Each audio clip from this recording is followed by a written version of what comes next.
Innal hamdalillah nahmaduhu wa nasta'inuhu wa nastaghfiruh wa na'udzu billahi min shururi anfusina wa min sayyiati a'malina.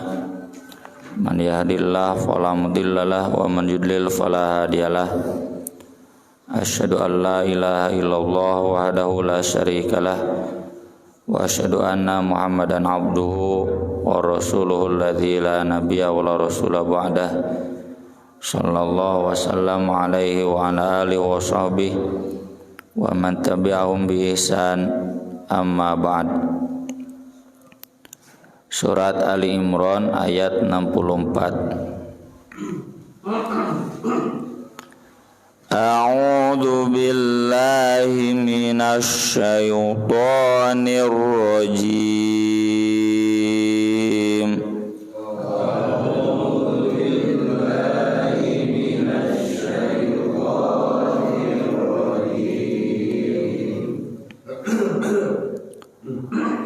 Qul ya ahlal kitab ta'alau ila kalimatin sawa'im bainana wa bainakum.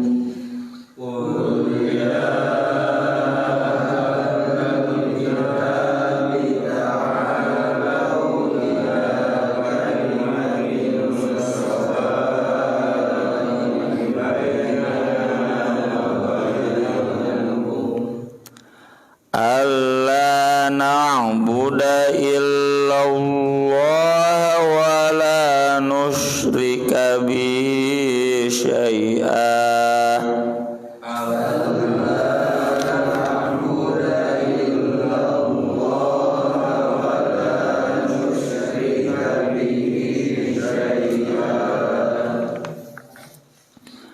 Wala yattakhidha ba'duna ba'dan arbaban min dunillah.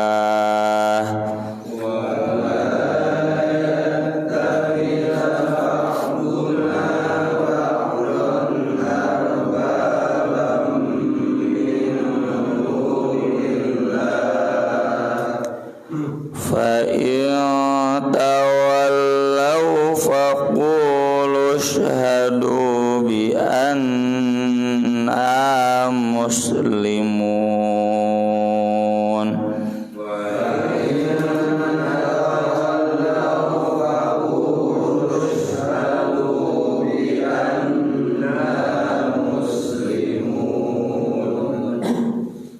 Ayat wihandi jidwa telu.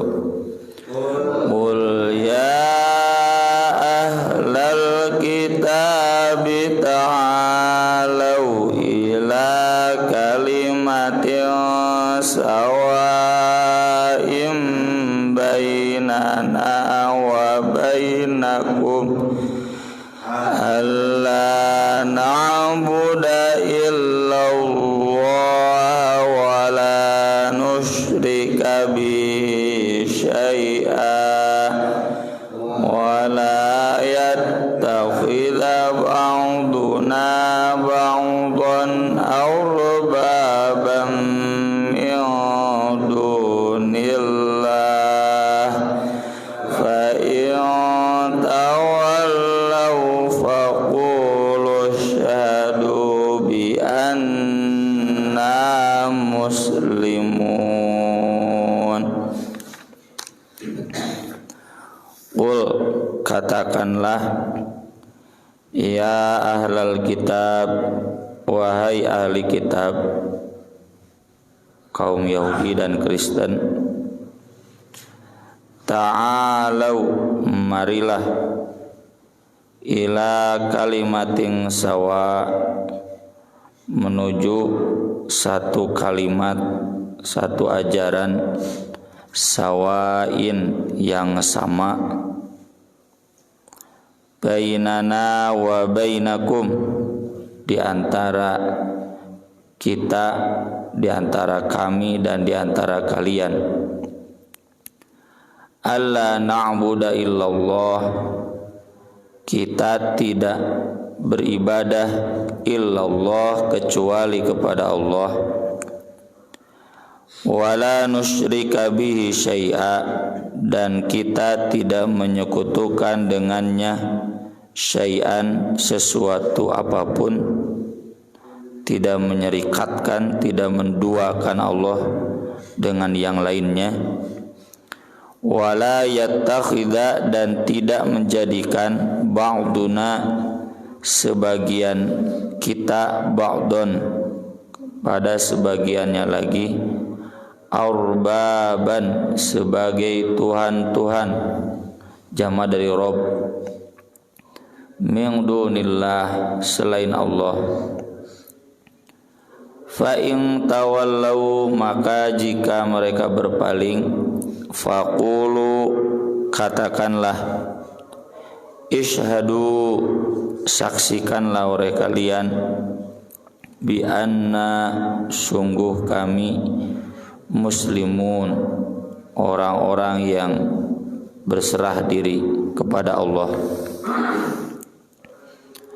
Ayat ini mirip dengan ayat 62 surat Al-Baqarah dalam konteks sering diselewengkan oleh orientalis atau oleh orang-orang Islam yang terbaratkan, sering dijadikan dalil adanya pluralisme di dalam Islam.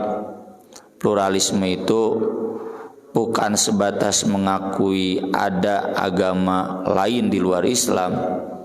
Ari eta mah kita juga yakinnya ada agama lain di luar Islam, lakum dinukum waliyadin. Tapi pluralisme itu sampai membenarkan agama di luar Islam meski dalam posisinya masing-masing.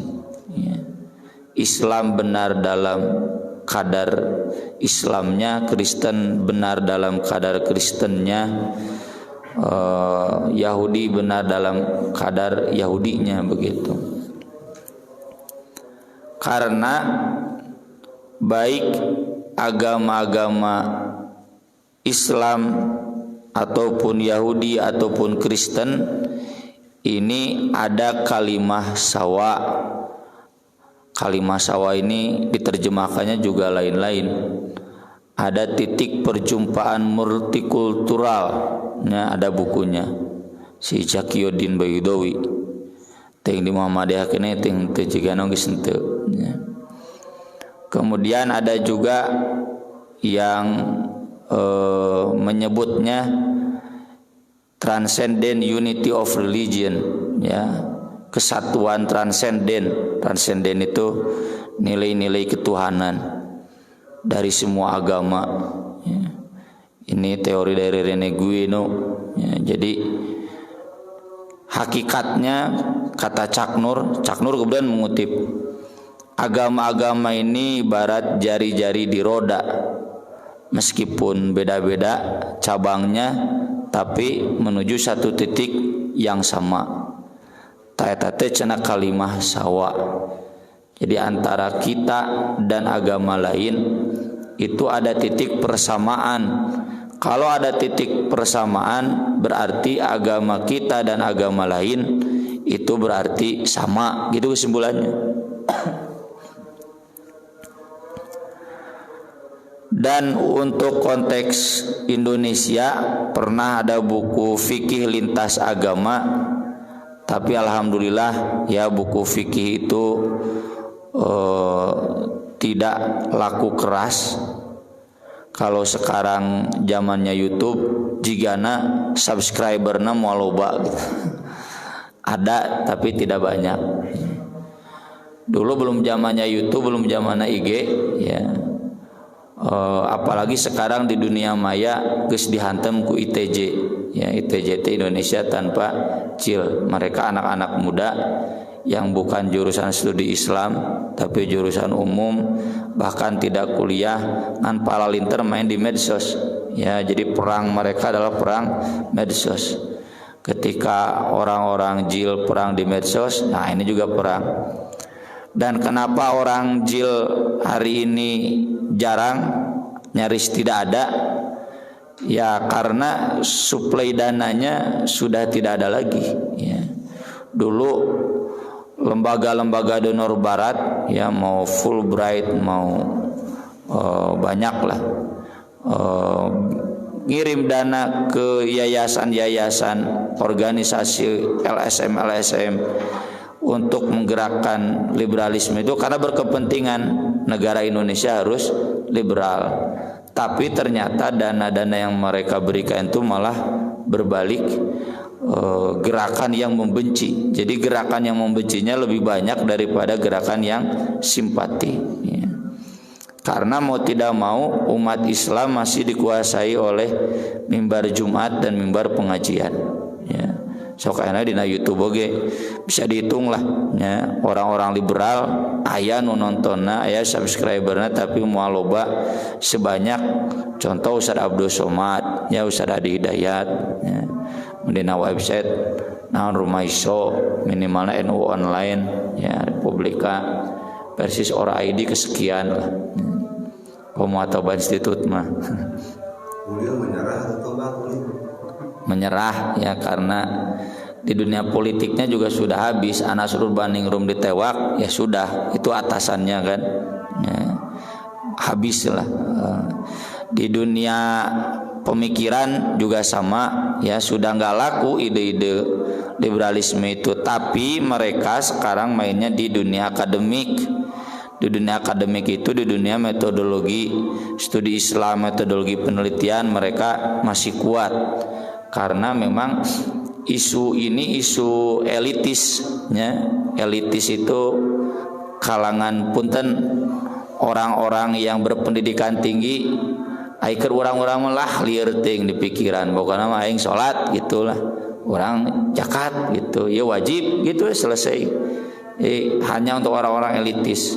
Dan dalam hal ini kita tidak terlalu khawatir karena tidak akan menyentuh grassroots, rakyat akar rumput. Jadi buku fikih lintas agama itu satu buku fikih yang disusun dengan dasar teologi yang jelas. Menurut mereka teologi itu akidah. Akidahnya apa? Ya ini ayat ini, bahwa antara kita Kristen dan Yahudi itu ada satu akidah yang sama. Kalau akidahnya sama, kenapa fikihnya juga nggak disamakan gitu? Fikih yang bisa mengakomodir tiga agama sekaligus, ya. Termasuk nanti kan apa fikih yang dibahas di lintas agama itu fikih waris. Jadi kalau dalam fikih waris yang kita amalkan tidak ada saling mewarisi yang beda agama.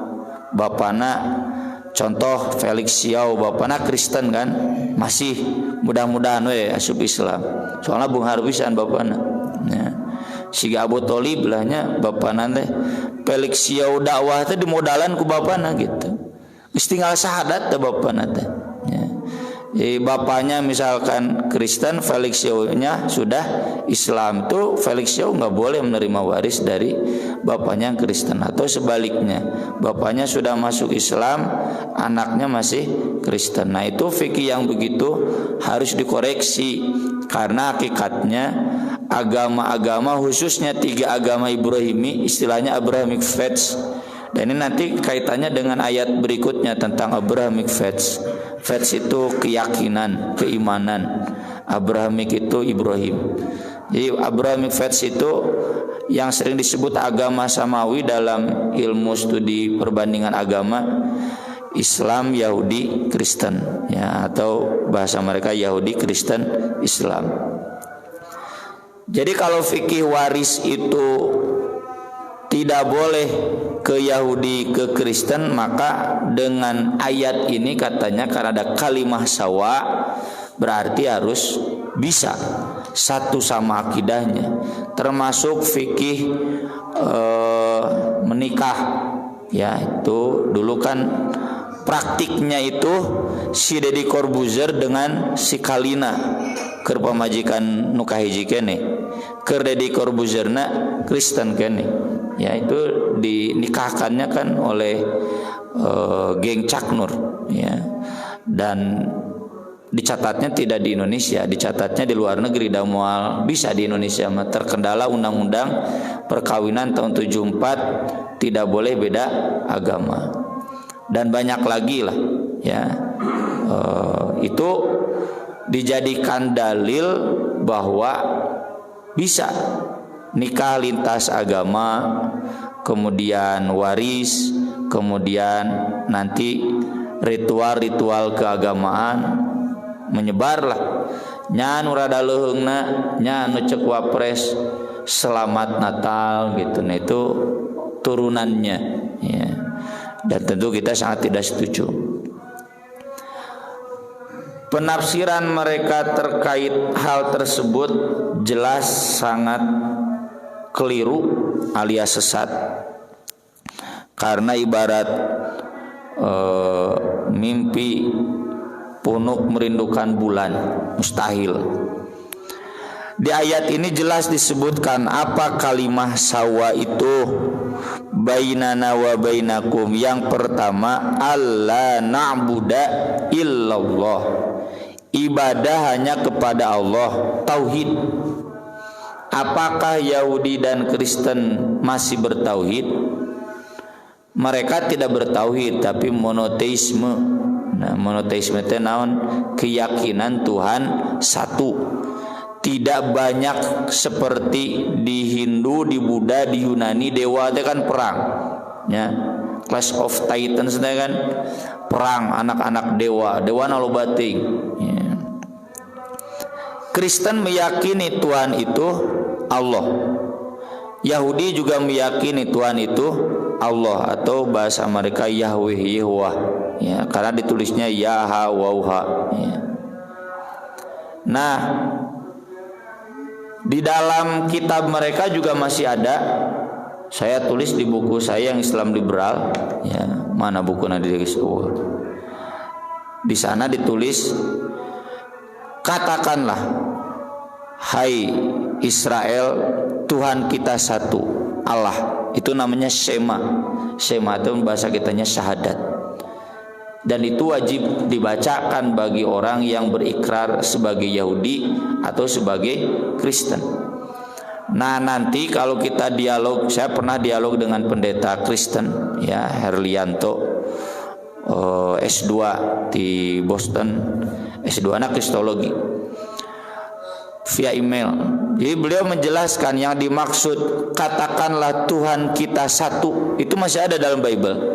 Satu di sana itu bukan satu tunggal satu, tapi satu dalam makna kesatuan. Makanya orang Kristen gak mau menyebut Trinitas, tapi Tritunggal. Allah, Tuhan Yesus, Roh Kudus itu bukan tiga, tapi satu. Satu dalam tiga, tiga dalam satu. Ya gitu. Profesor Amerika ge pasti lieureun, engko tilu, engko hiji. Nya tilu hiji-hiji gitu. Itu teh sanu teh bisa ngitung. Dan mau apapun itu yang jelas Al-Quran sudah mengatakan. Jadi memahami ayat ini tentu harus dikaitkan dengan ayat yang lain. Laqad kafarul ladzina qalu innallaha tsalitsu tsalatsa. Satu di antara tiga, tiga dalam satu, sama kafir. Ya, innallaha wal masihu ibnu Maryam, yang meyakini Yesus itu sebagai Tuhan, min duni selain Allah, maka itu kafir. Ya. Jadi justru ayat ini mengingatkan kembali orang-orang Yahudi dan Kristen untuk kembali kepada ajarannya yang asli. Itulah kalimah sawa, ajaran yang sama. Wala nusyrika bi syai'a, tidak menyekutukannya dengan sesuatu apapun.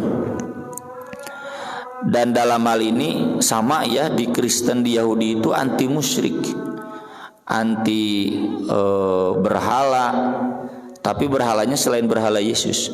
Ya, anti dukun. Ya, kita lihatlah film-film Barat tentang Kristen abad pertengahan tuh kan musuhnya itu tukang-tukang sihir, ya, tukang-tukang dukun, ya, si Van Helsing itu kan diutus ya oleh gereja untuk membasmi sihir-sihir sesat gitu. Jadi dalam hal ini sama ajaran musyrik di Islam, karena memang ada kesamaan. Yahudi Kristen kan awalnya agama Allah yang kemudian menyimpang. Nah ini diingatkan kembali kan sama, nggak boleh syirik, melakukan ritual-ritual klinik itu nggak dibenarkan di dalam Yahudi di Kristen. Mereka menyebutnya istilahnya agama pagan. Agama pagan itu agama penyembah berhala, karena Yesus bagi mereka bukan berhala tapi Tuhan, simbol dari Tuhan. Wala yattakhidha ba'duna ba'dan arbaban min dunillah, dan tidak menjadikan di antara kita pada sebagainya lagi Tuhan. Ini yang pertama ditujukan kepada Yesus. Yesus kan sebagian dari kita, ya, kenapa dijadikan Tuhan? Yang kedua kepada Bunda Maria. Maryam kan sebagian dari kita, kenapa dijadikan Tuhan? Atau kalau orang Yahudi tujukan kepada Ezra. Ezra kan sebagian dari kita, Uzair, kenapa dijadikan Tuhan? Termasuk penafsiran dari Nabi sendiri ketika Nabi menjelaskan ittakhudhu ahbarahum wa ruhbanahum arbabam min dunillah. Siapa yang dijadikan Tuhan oleh orang Kristen? Rahib-rahib, pendeta-pendeta, pastor-pastor, kardinal-kardinal, paus, ya. Adi bin Hatim bertanya, perasaan kami enggak menyembah mereka? Kata Nabi SAW, bukankah mereka menghalalkan yang haram dan mengharamkan yang halal, lalu kalian mengikutinya? Iya, diakui. Nah itu yang dimaksud menjadikan Tuhan. Jadi pendeta-pendeta itu, paus itu dianggap sebagai firman Tuhan, ya. Pernyataan paus, keputusan Konsili Vatikan itu dianggap sebagai Tuhan, perwakilan Tuhan, dibenarkan meskipun bertentangan dengan ayat-ayat yang ada.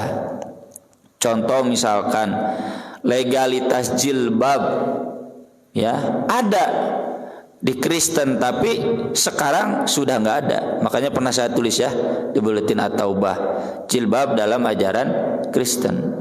Jadi kalau kita selancar di dunia maya, ya sekarang mah enak. Itu masih ada Kristen mun diurang mah salafus sholihin. Itu yang saya rujuk itu pendeta Kristen perempuan orang Jakarta, doktor kristologi. Mun diurang mah meureun ustad doktor studi Islam gitu, ieu mah doktor pendeta doktor kristologi, studi Kristen. Ditiung fotonya, website pribadinya ditiung. Ngan tiung nanya, tiung Najwa Shihab lah, tiung Mbak Tutut gitu. Kenapa? Karena dia meyakini jilbab itu pakaian Kristen, ya. Tapi nya da geus dilegalkeun ti luhurna nya bae teu nanaon gitu. Bahkan sampai kata Paulusnya, Saul, ya, Paulus. Kata Saulnya, Saul itu kan apostolos sesudah Nabi Isa, ya, nabi, perwakilan Nabi sesudah Nabi Isa. Kata Saul, perempuan yang tidak dijilbab botakan sekalian. Harus begitu, tapi mereka keluar, ya, dari ajaran. Jadi itu dilegalkan. Termasuk zina haram, ya. Makanya sama di Kristen menggalakkan pernikahan tapi tidak mempan. Kemudian homoseks sekarang dilegalkan oleh beberapa gereja Kristen meski belum kafah, ya, belum ijma gitu. Tapi beberapa gereja Kristen kayak di Amerika, di Spanyol, di Inggris itu sudah melegalkan homoseks. Padahal di dalam ayat-ayat Bible itu ada ayat-ayat tentang kaum Lot, ya, ditulisna Lot Nabi Lut, ya, itu siksanya bagaimana ada di Alkitab, ya, di kisah-kisah para rasul, ya. Nah itu menunjukkan bahwa mereka telah menjadikan pendeta sebagai arbab, atau yang sederhana kelinci, ya, kelinci teh haram di Kristen deh. Tapi di Lembang loba orang Kristen udah daging kelinci, jangankan babi, kelinci saja haram, hewan-hewan yang haram. Termasuk Pak Adianusa ini pernah meneliti, ya, membandingkan Bible yang sekarang dengan yang sebelum tahun 70. Kalau sebelum tahun 70 yang tertulis itu haram itu babi. Tapi tahun 70 ke sini babi hutan. Nah, bagongnya babi hutan mah. Babi biasa mah halal. Itu yang begitu-begitu kesepakatan. Ya. Nah, itulah yang dimaksud menjadikan Tuhan selain Allah. Imam Ibnu Katsir sendiri di sini mengutip hadis tentang Heraklius karena memang Nabi SAW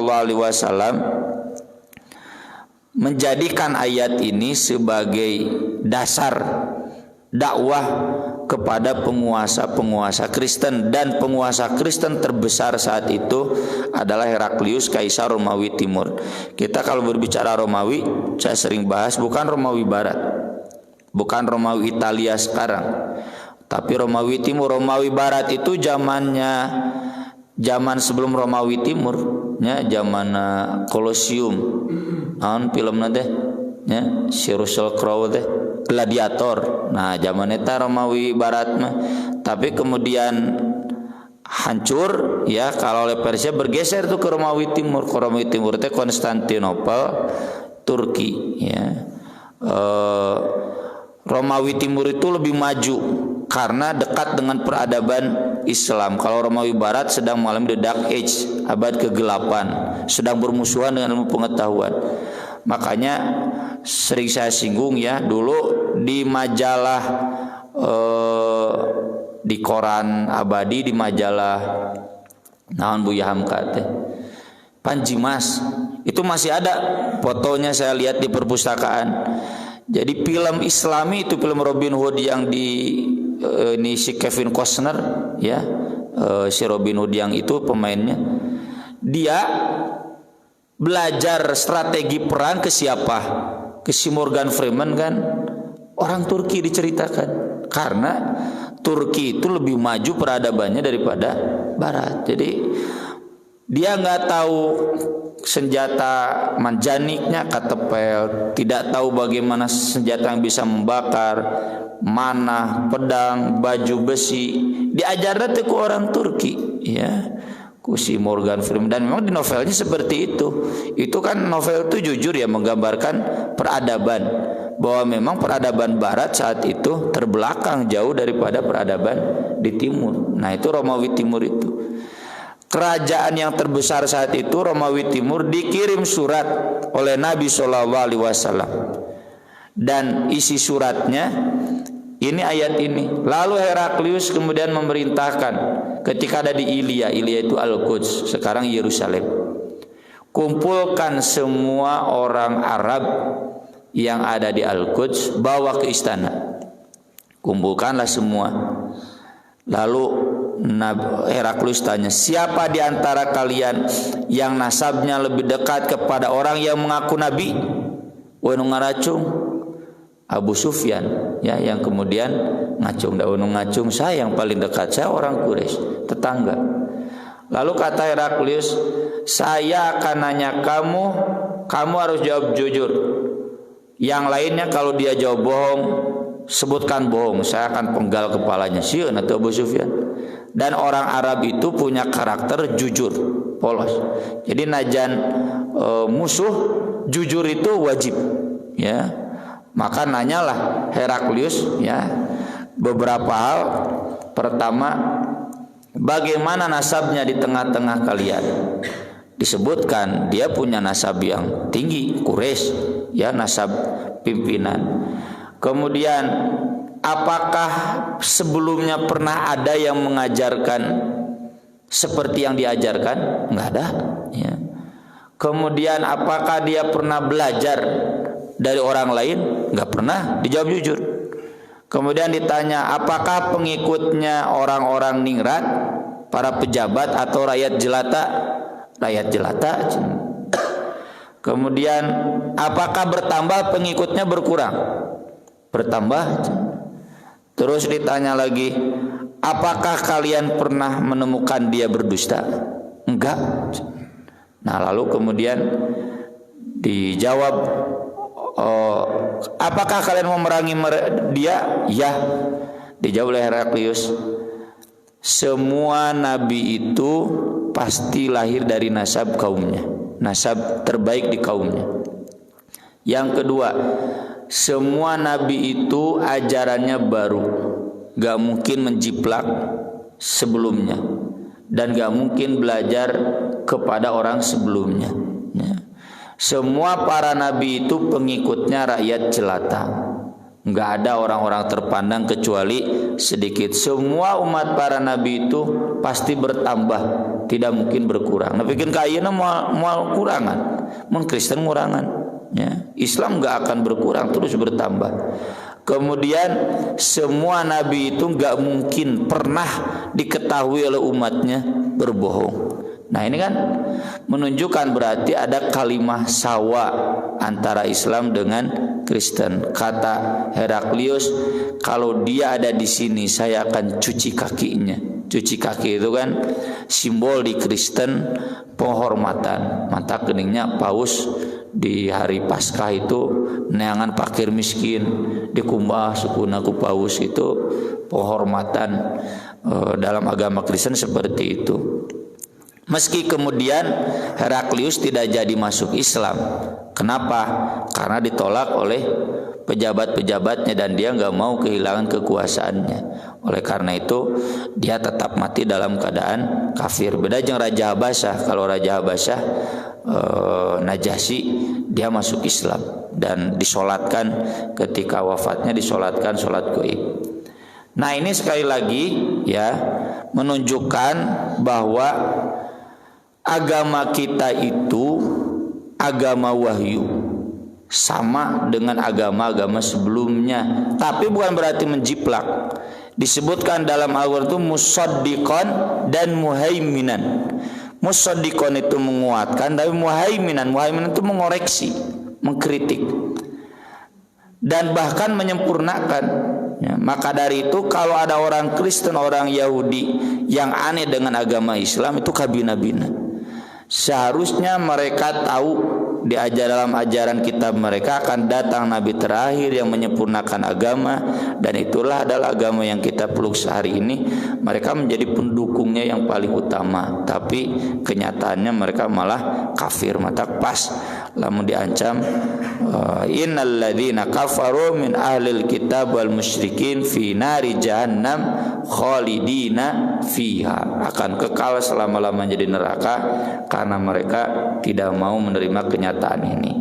Dan terakhir, kita tidak punya kewajiban untuk memaksa Yahudi Kristen masuk Islam, tapi kita sebatas diwajibkan untuk mengumumkan syahadat, isyhadu bi anna muslimun. Cukup perlihatkan kepada orang Yahudi, orang Kristen dan semua pemeluk agama, kita Islam. Bagaimana Islam itu, perlihatkan apa adanya sesempurna mungkin. Dengan itu nanti otomatis orang-orang Kristen yang melek membuka mata hatinya pasti akan masuk Islam. Jadi nggak ada misionaris, ya, misi di dalam Islam, yang ada sebatas dakwah. Aku qouli hadza wa astaghfirullah li wa lakum subhanakallahumma wa bihamdik asyhadu an la ilaha illa anta astaghfiruka wa atubu ilaik. Wassalatu wassalamu ala Rasulillah. Wassalamualaikum warahmatullahi wabarakatuh.